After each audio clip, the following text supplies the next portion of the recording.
पीछे कितने पैसे गवाए। हाँ तो मैं क्या करूं? सुनो क्या है? प्यार में पड़ के मिलने आए, तेरे पीछे कितने पैसे गवाए। आज होगा कुछ खास, आना होगा मेरे पास, तुम उसके बाद चली जाना।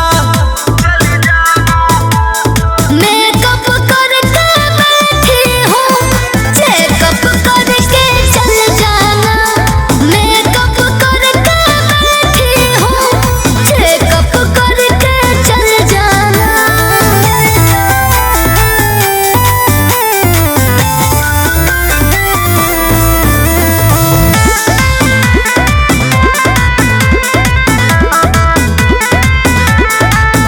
बर्बाद करके हमरा के कहो बाही धरा तारू दूसरा के।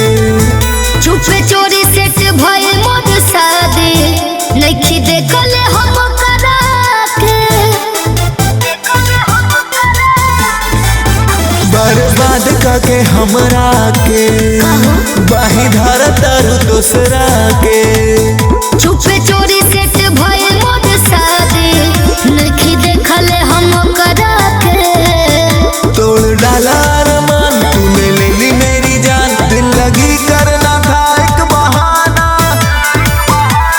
मेकअप करके बैठी हूँ, चेकअप करके चल जाना।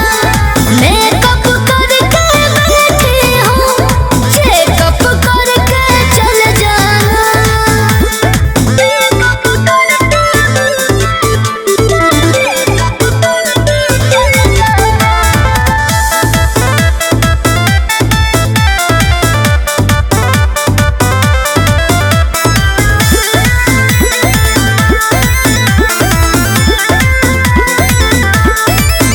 बड़ी घाटा भइल हमरा तोरा दिल में बसावे से।